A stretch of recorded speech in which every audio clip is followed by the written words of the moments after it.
You're having a conversation with a native English speaker, and suddenly they hit you with a phrase like, "What you gonna do about it?" You know the words, "What are you going to?" and "do." If they were written on a piece of paper, you would translate them instantly, but spoken out loud, they disappear. Your mind goes completely blank.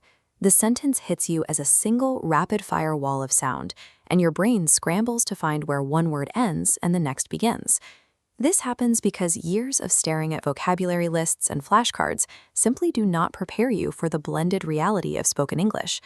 Every language learner eventually hits this wall and comes to the exact same conclusion. Native speakers are simply talking way too fast. But the data shows something else entirely. Native speakers are not speaking faster. They are actually speaking shorter. Traditional textbooks teach English as a series of isolated islands. You learn to pronounce each word clearly, with distinct pauses between them. But in real life, native speakers merge everything into a continuous, unbroken stream. They do this by following a specific set of rules known as connected speech, a hidden system of linking, blending, and deleting sounds. To understand native speakers, you don't need to train your ear to process audio at double speed. You need to decode these phonetic rules.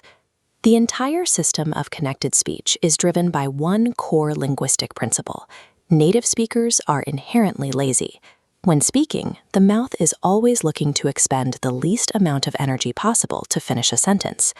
This brings us to the first major mechanic of that efficiency, consonant-to-vowel linking. Take a look at this animated diagram. When a word ending in a consonant, like stop, sits directly next to a word starting with a vowel, like it, they physically collide. The collision forces those two distinct words to morph into one continuous phonetic chunk. To an untrained ear, stop it doesn't sound like a verb and a pronoun. It sounds like a completely unknown foreign vocabulary word. Learning to spot these bridges stops your brain from freezing up and frantically searching your mental dictionary for words that don't actually exist. The mouth doesn't stop at linking words together. Often, it drops sounds entirely to maintain forward momentum. You can see this happen frequently with pronouns in this diagram here. Look at the phrase, "tell him." To keep the speed up, the H sound is deleted completely. The engine driving these deletions is the underlying mathematical rhythm of the language. English is a stress-timed language. Native speakers prioritize the crucial content words, the nouns and verbs that carry the meaning. We map this on a timeline. Small grammar words act as speed bumps. To keep the rhythm steady, the mouth squashes them down to rush through.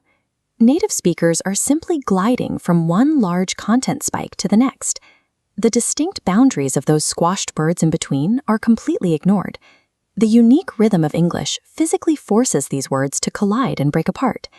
Connected speech is a mathematical necessity of the language. Once you see this pattern, your listening comprehension issues stop being a vocabulary problem. You realize you have a parsing problem. You have to stop listening for isolated words like a machine and start actively listening for phonetic chunks and musical phrases. When you practice applying these rules to your own sentences, you will instantly sound more fluid, natural, and confident when speaking. And here's the hidden benefit. By physically training your mouth to speak in these connected chunks, your brain simultaneously rewires your ear to hear them. Mastering these hidden rules removes the illusion of speed once and for all. Connected speech turns the English language from an intimidating wall of noise into a predictable, rhythmic flow that you can easily navigate.